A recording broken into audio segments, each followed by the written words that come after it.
Om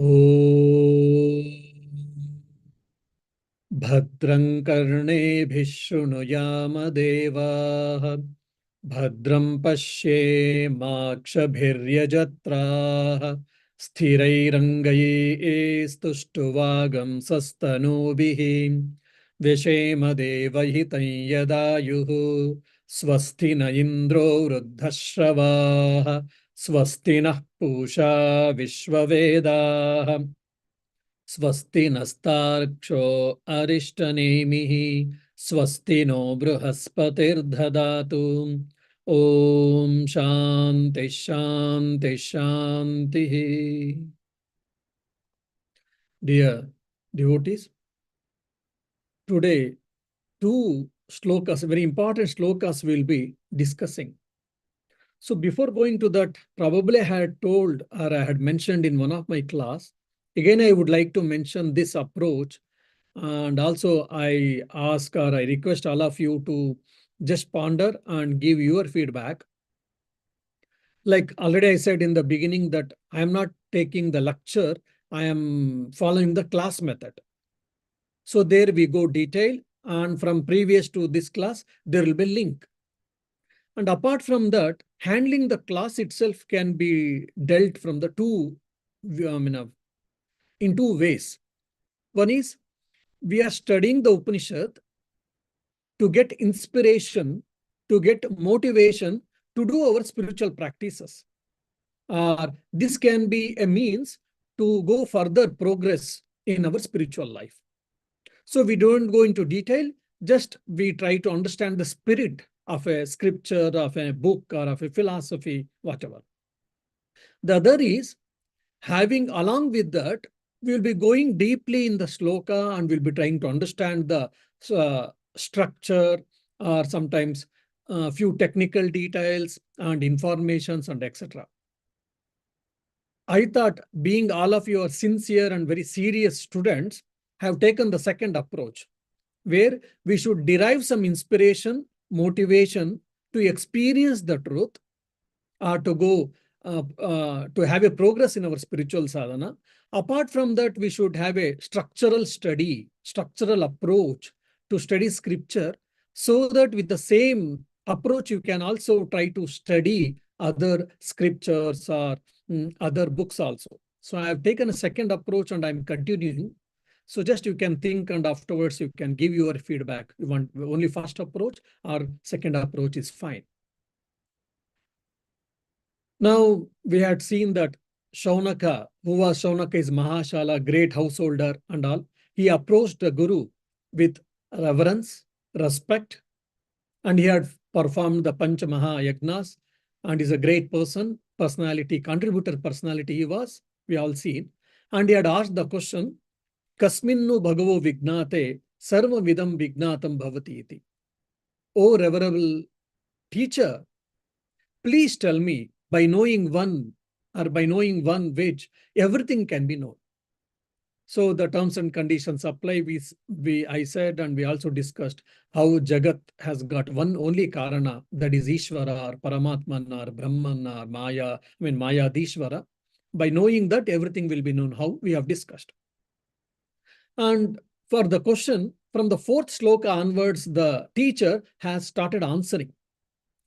So now fifth verse, he is giving very important classification of the two branches of knowledge at the broad canvas. One is lower knowledge, the other is higher knowledge. Now this lower and higher is not used in a derogative sense or derogative judgment. It is only from the point of self-realization point of view only it is used. So we have to keep it very, we have to understand this differentiation carefully. Tatpara Rugvedo Yajurvedaha Samavedo Atharvavedaha Shiksha Kalpo Vyakaranam Niruktam Chando Jyotishamiti Atha Para Yata Tadaksharam Adhigamyate. The meaning goes like this. Of these, the lower knowledge comprises of the Rigveda, Yajurveda, Samaveda, and Atharva Veda. And the science of pronunciation, the code of rituals, grammar, etymology, then meter and astrology. All this comprises the lower types of knowledge. Then there is the higher knowledge by which is attained that imperishable. Now this fifth and sixth verse, when we go detail, now we will understand why do we need a teacher or why do we need acharya, commentator for all these things. Now the Guru Angirasa is telling to his disciple Shaunaka, there are two branches of knowledge. One is higher branch of knowledge or higher knowledge or paravidya. The other is lower branch of knowledge, aparavidya. Now this paravidya, highest form of knowledge or higher branch of knowledge, constitutes Brahma Vidya, Atma Vidya. The science or the knowledge which helps me to experience my real nature, to experience the God or Ishvara, it is called Paravidya. And 4 Vedas and 6 auxiliaries of Veda, all of them put together can be classified under or brought under the category called Aparavidya, lower form of knowledge. So now, if you remember my earlier Karana Karya definition, that should be always remembering, then we'll be getting all these arguments, we'll be able to get connected. If you remember, I have defined Karanam, the cause, as Ekam, one, Saram, which is essence, Nityam, eternal, Satyam, that is truth. The Karyam is the effect, which is Anekam, multifold or many. Asaram, it doesn't have its own essence. Then Anityam, it is momentary. And Asatyam, it is an appearance. So this you should be having very clearly. Now, when you say Apara Vidya, lower form of knowledge, what does it teach? It teaches Karma Vishayaka Gnanam and Jagat Vishayaka Gnanam. It describes, this Apara Vidya tells how to perform work, how to perform sacrifice, how to perform different types of worships, how to perform different types of works, all skills. And Jagat Vishayaka Gnanam, the knowledge which is pertaining to the universe, either the Earth planet or different planets, solar system, and above worlds, below worlds, and its object, its creation, everything is coming under the Aparavidya. So about the work and about the universe and its constituents or the objects is what? Aparavidya. So roughly saying, all our branches of knowledge, you can say language, arts, commerce, science, whatever we say, everything is under Aparavidya. I mean, at broad classification. Now, the author is giving a list here. Now he is telling 4 Vedas. Rig Veda, Yajurveda, Samaveda, Atharva Veda. All these 4 Vedas are also been classified under Apara Vidya. Now, if you remember my earlier classes, the Veda is Apaurusheya, we have discussed. Veda is Apaurusheya, means Vedas are not written by any person or persons. It is not composed or written by any persons. It has been given for us in traditionally by Rishis. Okay, then Rishis are composers of these Vedas? No. For them, it was revealed text. During their meditation and contemplation, when their mind rose to the highest state, there these truths were revealed. That's why Vedas are called revelatory text. That's why it is infallible, we say. If so, then how it can be classified under Aparavidya, lower form of knowledge? So here we have to understand. So here Vedas means it is only Purva Bhaga or Karma Kanda. That means now Vedas has got 4 parts, or roughly broad canvas 2 parts. One is Karma Kanda, the other is Gnana Kanda. Gnana Kanda means what? Upanishads. So when they say Vedas, it is only the author is mentioning about the Karma Kanda, but not the Gnana Kanda. Then where this Gnana Kanda comes under, or which it is classified under which category? That is classified under Paravidya. Why? Because Upanishads are nothing but science of reality. So it is helping us to know and reach or experience or see the reality. That's why Upanishads are classified under as Paravidya. That is Gnana Kanda. Then Purva Bhaga, which is Karma Kanda, constitutes three branches or three sections. One is Samhita, second is Brahmana, and the third is Aranyaka. Samhita means what? It is all like different types of praises about Indra, Varuna, Rudra, Marut, Shashanka. They have been praised. And there are a lot of prayers asking for the progeny, asking for the wealth, good health, asking for the long life, and we should be free from difficulties, worries. Just generally, we all pray. All these things. Sorry, just a minute.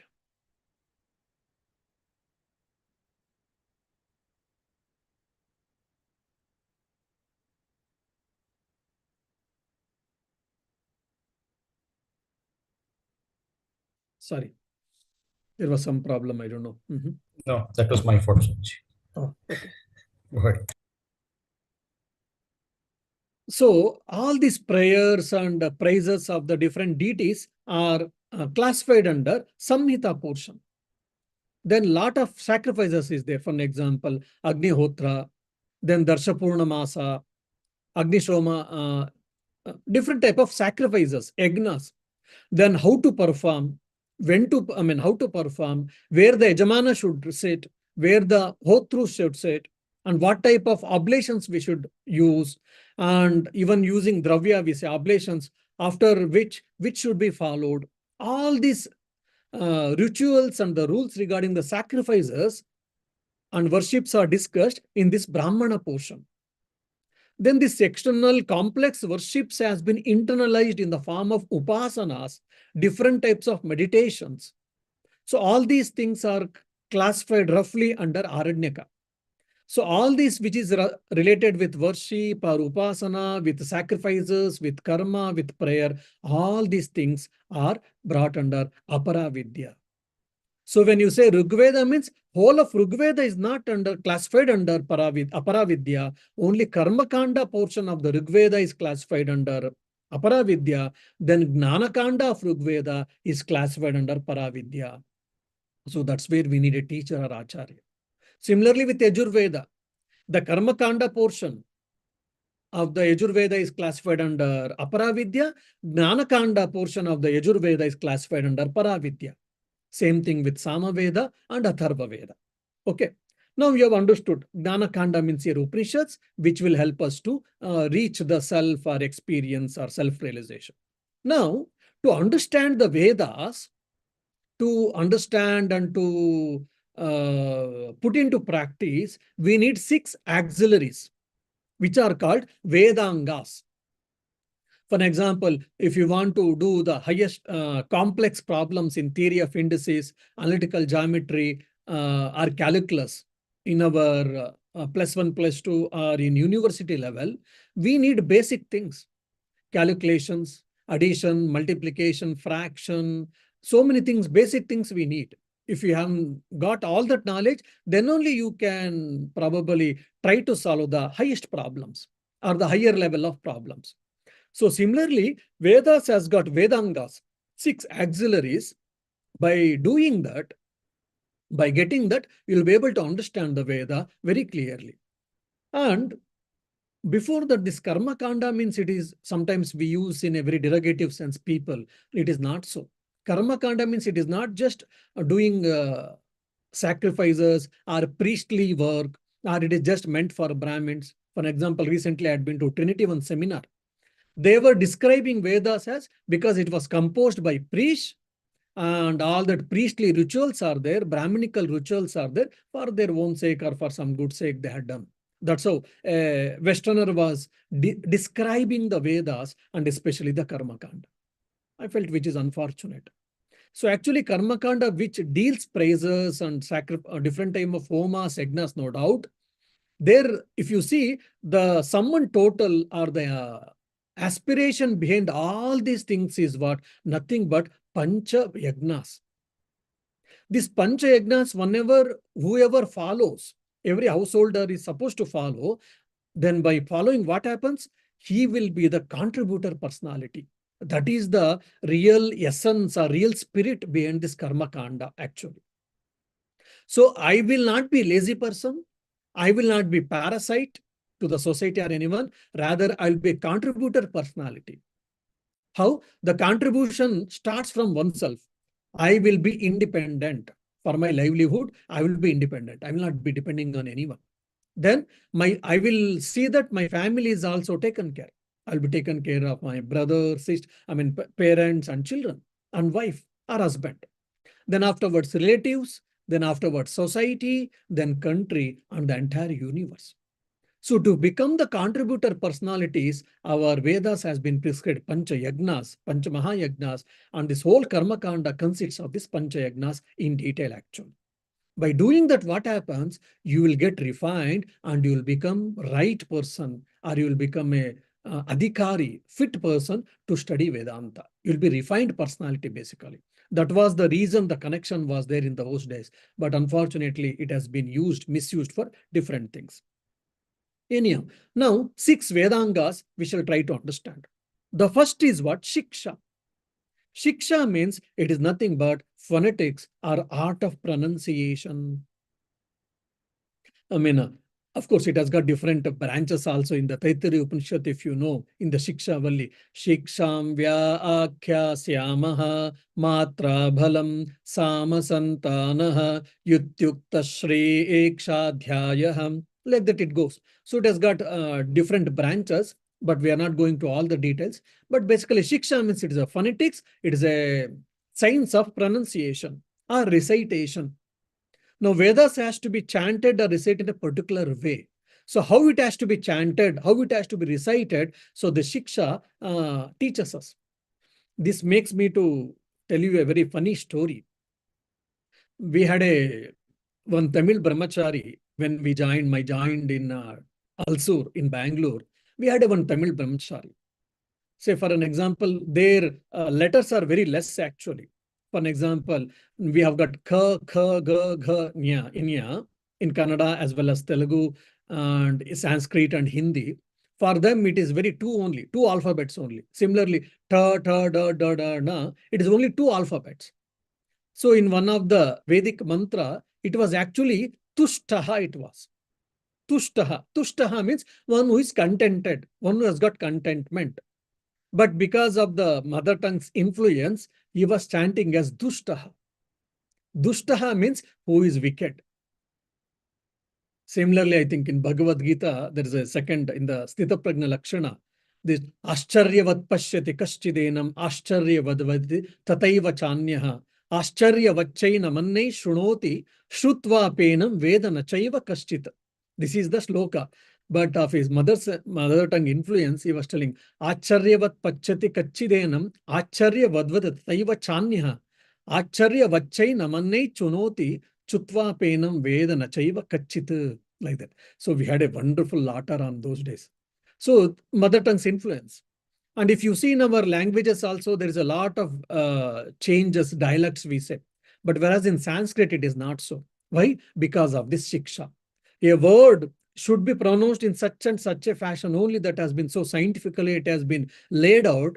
So either if you speak, Sanskrit is spoken in southern India, or North India, or East India, or West India, there is not a big change. Why? Because of this phonetics. And the second is kalpa. Kalpa means science or method of performing rituals and puja and all. How to perform worship, what are the articles are required, and there's a system. For example, first you have to do Achamana, then you have to Shuddhikarana of Bhumi Shuddhikarana, then Ganta Puja, Surya Arghya, then Dravyata Shuddhi, Devata Dravya Shuddhi. All these like the steps, step by step, things are there, which is very scientific and psychological also, our puja things.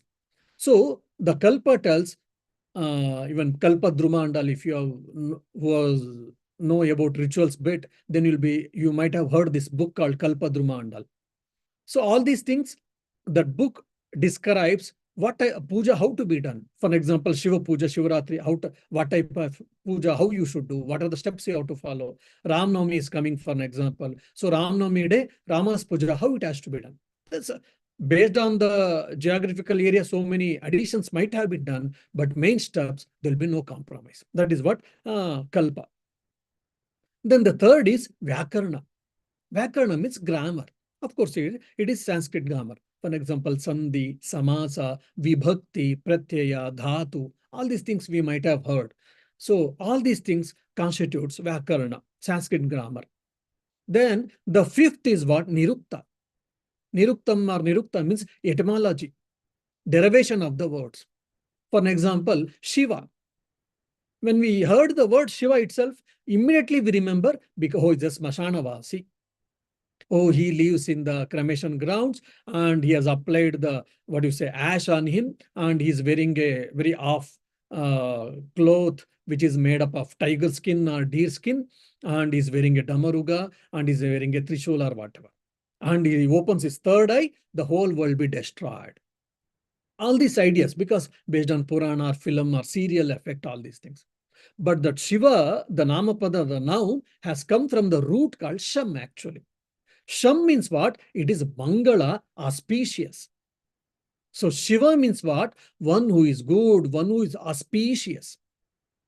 So when you understand the Sanskrit, when you know the Sanskrit, you can enjoy it. Like this, we can tell very clearly. For example, Satyam, Gnanam, Anantam, Brahma in Taittiriya Upanishad. Upanishad describes, defines the Brahman as Satyam, Gnanam, Anantam. So now Shankaracharya describes for 3 or 4 pages, what do you mean by Satya, what do you mean by Gnana, what do you mean Ananta? And they are not the qualities, they are the nature of the Brahman. And why they are not qualities? If they are qualities, what happens? All these things. So based on the small definitions, in some places Acharyas, Madhvacharya, Ramanacharya, Shankaracharya, based on this Sanskrit and derivations, they play or they interpret in different ways. Now the fifth is Chandas. Chandaha, Chandas means metrical signs.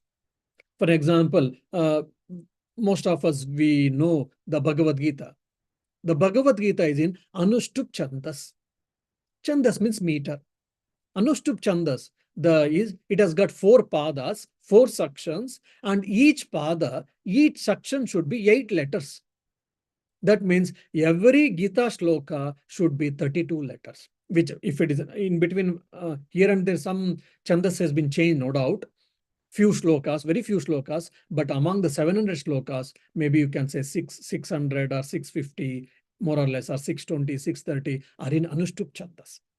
Means every shloka will have 4 sections and each section will have 8 alphabets or 8 letters.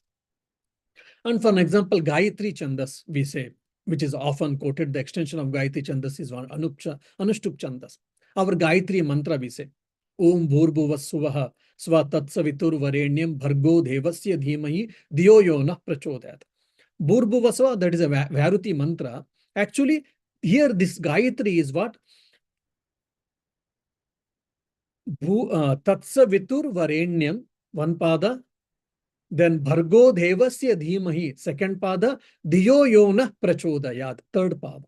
Again, if you see, that will be, every pada will be 8 alphabets. Tatsavitur Vareniyam, actually it should be, any Gayatri Homas, it should be there. People should chant Tatsavitur Vareniyam. Na and Ya should be independent and full letters.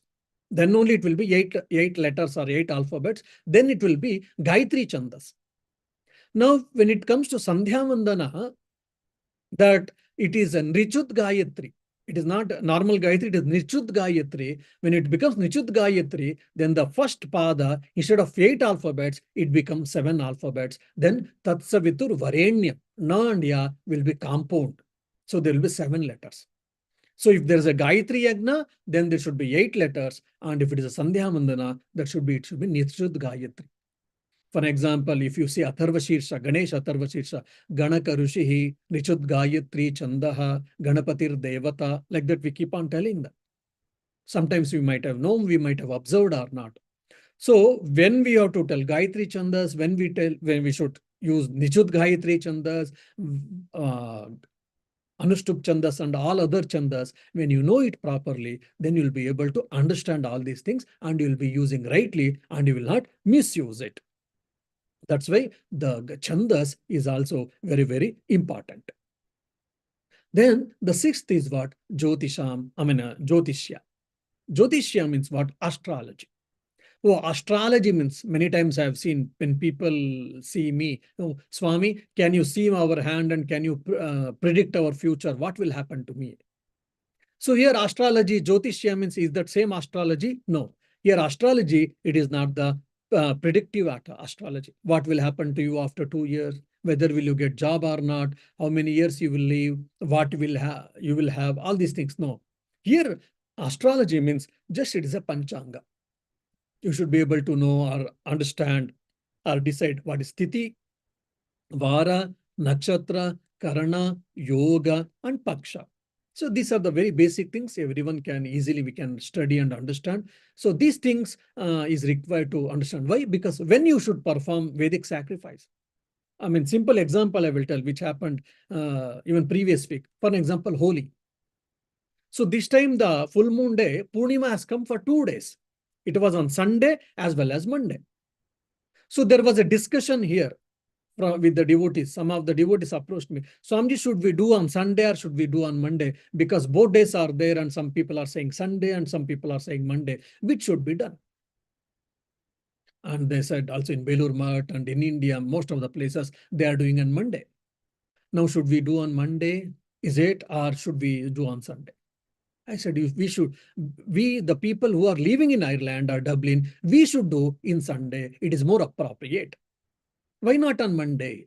Obviously, devotees asked. Because based on our calculation of the sunrise and sunset in Ireland, on Sunday morning 4:30 a.m. sun is rising. I mean, sorry, the Tithi, which is called Purnima, is starting.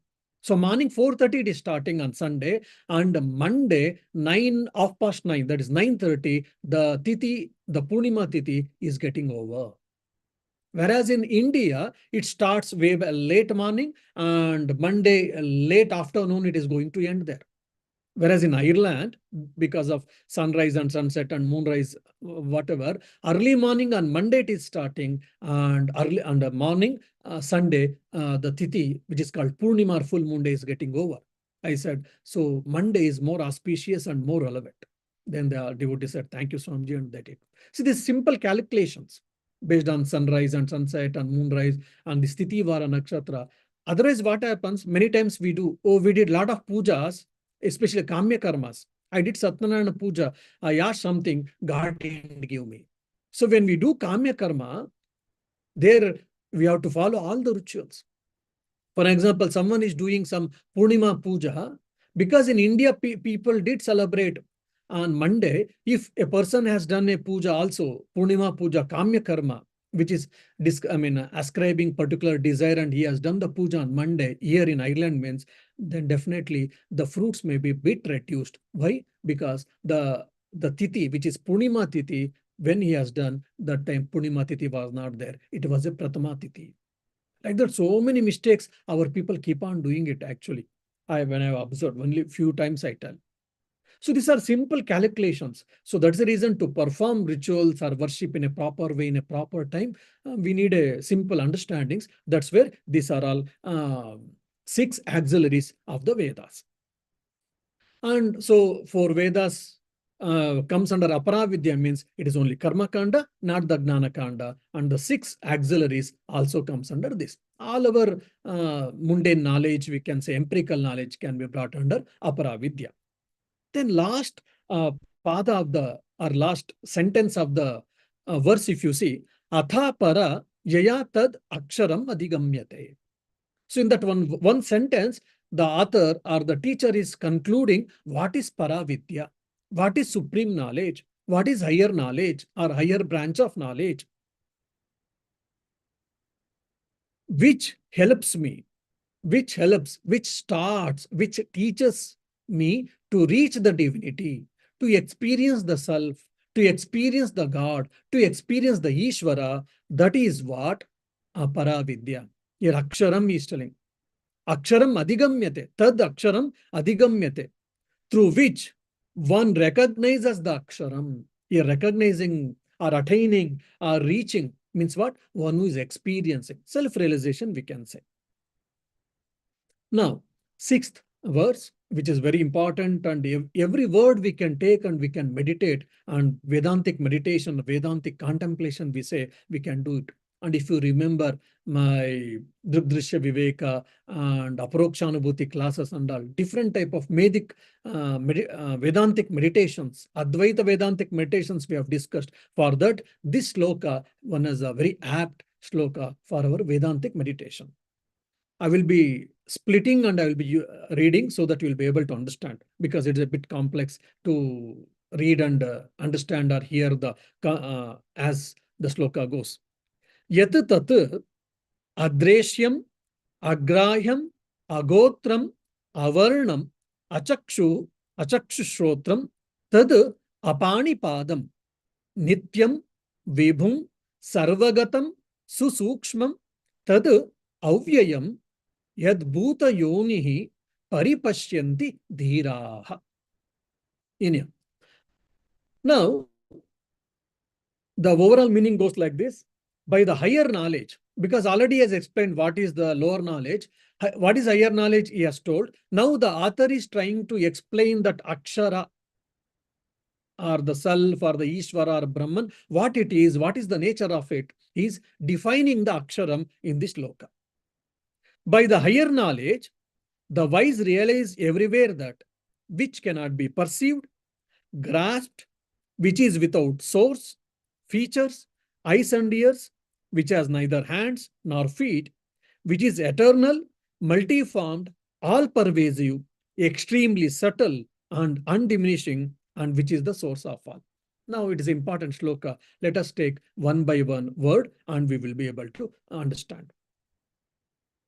Now, when we use the word called God or Bhagavan or Vishnu or Lakshmi, Durga, Kali or whatever, immediately we remember God means you will have 4 hands or 6 hands or 8, he or she, 8 or 10. They will be having some celestial weapons, and generally they may have throne, and they will be sitting in the Kailasa or Vaikunta or any other lokas, above worlds basically. This is what the general meaning, especially for Indians and for Hindus, we get it. So it is the preliminary idea about God in the path of religion or in the path of spirituality. Having said, so God is everywhere actually. So God is with form, God is without form, and God is beyond that also. So this idea has to be very clearly engraved with us. Now, first and foremost, yad adreshyam. Actually, adrushya, here they are using adreshyam. It means which is not available for sensory perceptions. Sensory perceptions, it also includes all 5 sense organs of knowledge, Gnanendriyas. So God cannot be perceived by this naked eye. God cannot be known by this ear. God cannot be smelled by this nose, tasted by the tongue, felt by the skin. So basically, God is not perceptible. God cannot be perceived from 5 sense organs of knowledge. From Pancha Gnanendriyas, you cannot perceive God. Why? He is never the object, he is the subject. From the Vedantic point of view, non-subject-object already we know. So basically, yad adreshyam, he is not available for eyes or sensory perception, means Shankaracharya adds in his commentary that the God is not available for all the 5 sense organs of knowledge. Means God is Pancha Gnanendriyani Agocharam. He is not available, perceptible for all the 5 sense organs of knowledge. Why? He is beyond, because first is subject, is never the object, and moreover, he is beyond mind and sense organs. He is just the consciousness. So, Ashabdam, Asparsham, Arupam, Arasam, Agandham. So, the definition of the God is what? Ashabdam is beyond, is not the sound, is not perceptible by sound. Asparsham, you cannot perceive by touch. Arupam, he doesn't have any form. Arasam, he doesn't have any taste. Agandham means he doesn't have any smell. That's you can understand. Agrahyam. Now, adreshyam over, then the second word, agrahyam. Agrahyam means he is beyond one's grasp. What does it mean he is beyond one's grasp? Already you have told adrushyam, adreshyam, then why agrahyam? Is it not repetitive or is it not synonym? No. Here it is beyond one's grasp means the hidden meaning is what? You cannot reach him by the five sense organs of action also. Pancha Gnanendriyas over, now Pancha Karmendriyas, by that you can reach if you feel no. From the five Pancha Karmendriyas also, from Pancha Karmendriyas also, you cannot reach God, you cannot perceive God, you cannot understand God. That is what we are using the word agrahyam. Then agotram. What is gotra? Gotra means actually connection, root or lineage. If you see in India, everyone has got a gotra. Means that is lineage. Oh, and the beauty of the Indian culture, Sanatana Dharma, is every one of us, we have got Gotra, and who is the origin? Who is the person of the first person of that Gotra? Some Rishi will be. Either Bharadvaja, Maitreyasa, what you say then, Vishwamitra. Some or other Rishi will be there basically. So we are all Rishiputras or Rishiputris. What a beautiful our culture is. Anyhow, now lineage, Gotra means lineage. Agotra means God doesn't have any lineage. Why? Because God itself is origin, so there is no one else origin or cause for the God. Agotram means he is unconnected. He doesn't have any root. He doesn't have any lineage. Why? Because he himself as origin. He does not have any origin. I have come from my parents. My parents have come from their parents and their parents, like that it goes on. But from where God has come, from Shiva, Shiva, how did he come? He was there always, is a Nityatvat. So he was there always. So he doesn't have any origin. He doesn't have any father. As a result, he is Agotram. Means basically, he is free from birth. He is free from birth means he is free from death also. Is and the corollary meaning also one more will be is a nitya also. Nityatvat is eternal. Then avarnam. Avarnam means what? Oh, we have got varnashrama dharmas. We say varna means brahmana, kshatriya, vaishya, shudra. Even nowadays, unfortunate that even gods and saints and prophets, all of them we are putting under some caste, especially in India. Now avarnam means is then. He is not Brahmana, he is not Kshatriya, he is not Vaishya or Shudra. No. Here Varna means, again, here only the etymology derivatives comes into picture. Avarna means he doesn't have any qualities. He is good. Is he good or is he bad? Is he compassionate or is he merciless? So all these different qualities we speak. Of course, all our Sahasranamas have got different qualities, no doubt. That is a preliminary. But God is beyond all that. So God doesn't have any qualities. Means basically you cannot define God, basically, because you cannot say idam itham. This is what God, okay, I wrote 1,000 pages about the God, and this is what God, more than that, nothing else is there. No, you cannot. You have written Sahasranama, fine. You can read Lakshanama. You may write in 1 lakh names, different his names, based on his qualities, you can describe, but God cannot be confined. God cannot be defined and say that this is what God. So God cannot be describable completely to make us understand. So the author or the Upanishads are telling that God is, or the Brahman is, or Aksharam, or Ishvara is Avarnam. Means he is beyond qualities. He doesn't have any qualities. He doesn't have any attributes. Basically, you cannot limit him. You cannot describe. By describing, you cannot limit. Then Achakshushotram is devoid of eyes and ears. Oh, he doesn't have eyes. He doesn't have ear. Oh, he's a blind and he's a deaf. No.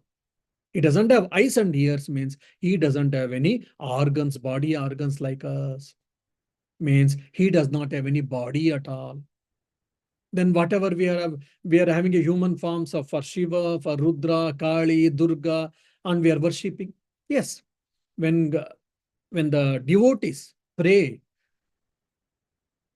based on their request, he takes the form at that particular point. He may appear, that's all. But in reality, God doesn't have any form. But because our mind, without name and form, we cannot aspire, we cannot think about the God. That is the reason. That is the reason our ancient seers, rishis, and our forefathers gave these forms. Okay, with this form, you start feeling the existence of God. Through that, you can understand and you can evolve and you can expand your God consciousness to every nook and corner of the world or everywhere. So that is what very important. Apanipadam is devoid of hands and is devoid of feet. So basically, organs of action, karmendriyas and their Achakshashotram Jnanendriyas and Apanipadam is Karmendriyas. He doesn't have any Karmendriyas, he doesn't have any Jnanendriyas. Means he doesn't have any physical body. He is Ashariri. That's what the whole meaning is. Then Nityam is eternal, is indestructible. Like Shantivratananda has got a date of birth and he will also have a date of death. Everyone and everything in this universe. But whereas God is Nitya, Aksharam, it is indestructible, and Nitya means eternal, indestructible. And Sarvagata. So, okay, I am in Ireland, I am in Dublin now, Dublin in the Muller at one particular area. So now, can I be in India? No. Can I be in USA? No. Can I be in Africa? No. But whereas God, okay, I'm seeing God now here, I'm experiencing the God. Then can he be in America? Yes. Can he be in Africa? Yes. Because there is no place where God is not there. Kanakadasa story we can remember very well. So God is all pervasive, Sarvagatam. Now, Sarvagatam, is it not a quality? No, it is a nature. It is a Swarupa. It is not a Guna. So we have to understand. Then Susukshma. Sukshma means subtle. Susukshma means is extremely subtle. Why this adjective has been used, why this prefix is used, is extremely subtle. Why? That means even how much ever the advanced telescopes you may bring, advanced microscopes you may bring, advanced instruments you can, man-made instruments you may bring, by that you cannot perceive, you cannot see God. Why? Is never the object, is always the subject. He is beyond all the reason. He is beyond all these perceptions. That is what we have to understand. So, Sukshma. Then, Tadu Avyayam means what? Vyaya means, what do you say? Mutable, and Avyaya means immutable. Means, if you remember, Apakshiyate, care of my Tattvabodha classes, 6 type of differences we speak of: Asti, Jayate, Vardate, Vipranamate, Apakshiyate, Vinashyati, and all. So, Avyaya means Apakshiyate has been taken care. No Apakshiyate, no Vinashyati also. No Shad Vikaras also. So that's why when we take Upanishad, before that we have to be very clear, or we have to study the Prakarana Granthas. Why? You'll be able to understand. Then, so one is Nitya and Avyaya means no generation, no degeneration, no creation, no destruction. Nitya, Avyayam. These 2 words, it is telling that God is not born, and God doesn't have any birth, God doesn't have any death. He is devoid of birth and is devoid of death. So the 2 ideas has been given from these 2 words. And if you go to commentaries, each word will be discussed much in detail. Then Bhuta Yonim. Yoni means what? It is a cause or a womb. Bhuta means all type of things and all type of beings, basically. So that means he is the cause, is the source for this entire creation. Either it is a manifested world, unmanifested world, living beings, reptiles, mammals, microorganisms, bacteria, fungus. For everything, he is the cause. So everything has been produced or emerged or manifested by the Aksharam. So basically, Jagat Karanam Ishvara. That is what this thing has been telling. If you remember, Nimitta Karana, Upadana Karana, material cause, efficient cause, all these things. So Bhuta Yonim will be the material cause. Then Vibhum. Vibhum means Vividam Bhavati iti Vibhu. Manifold, actually. How? this is a very interesting idea it is actually. For an example, you have taken a lump of gold, maybe half a kg of gold. Okay. Then you take 50, 100 grams and you'll make a golden necklace. Then you take 125 grams, you make a golden bracelet. You take a 5 grams and you make a beautiful golden nose ring. Then you got 25 grams and you take a golden, what you say, earrings. So we had a golden necklace, then 50, 100 grams, you made a golden bangles, golden necklace, golden bangles, golden nose ring, golden earrings, and you can do so many ornaments. But there is only one content or object called gold, lump of gold, but we made different ornaments, different types of ornaments we made, isn't it? So that means what? One lump of gold has been appearing or has been manifested as different types of ornaments. So similarly, that aksharam is getting, what you say, appearing as multi forms. So that's why God is Vibhu or aksharam is Vibhu. So this is what upadana karana or material called. So similarly, God is appearing in multivarious forms, either sentient or insentient. Everything is been God. If you know the Sahasranamas, even we, I think in Vishnu Sahasranama, Om Vibhave Namaha, we say. So it is from this view, means God is appearing as multi-forms. So now so much explanation, very subtle and sublime explanations has been given about the Akshara. And the Dhira has experienced all of that. So like Shura, Veera, Dhira. These are the three common words which all of us we have listened and heard and we have used. Dhira means what? One who has got evolved intellect. One who has got intuitive knowledge. One who has got discrimination. The power of discrimination is well established in him. He is called Dhira. Dhi. Dhi means it is not just intelligence. The higher form of intelligence is what? Intuition. One who has endowed this intuition is called Dhira. One is physical bravery. Here, this Dhira, very roughly we can say that as a spiritual bravery. What is that spiritual bravery? Brahma Satya, Jagan Mithya, Jivo Brahmaiva Napara. Who understands and who practices that. That can be said as spiritual bravery. Or from the Vedantic language, if you want me to say, who is Sadhana Chatushte Sampannaha. One who has got these four prerequisites. One who was established in these four prerequisites. Sadhana Chatushtaya, he is what? Dhira.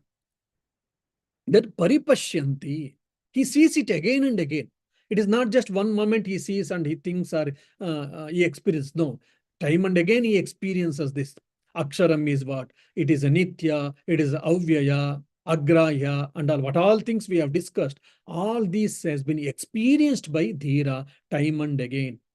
Means, in one sentence, if you want me to conclude this whole shloka, the wise people, the wise person appreciate or see or experience the God in everywhere, in everything. They only see God and God alone. So you can see in the life of Sri Ramakrishna, you can see in the life of Swami Vivekananda, you can see in the life of Ramana Maharshi, or you can see in the life of Mirabai, Araka Mahadevi, Basavanna. All these great people, they experience the God and God everywhere, in everyone and everywhere. So that idea has been given in the 5th shloka. Now, how this creation happens, that is explained in the 6th verse. We will try to, not 6th, 8th verse. We will try to understand in the next class. Om Shanti Shanti Shanti Harihi Om Tat Sat Shri Rama Krishna Arpanamastu.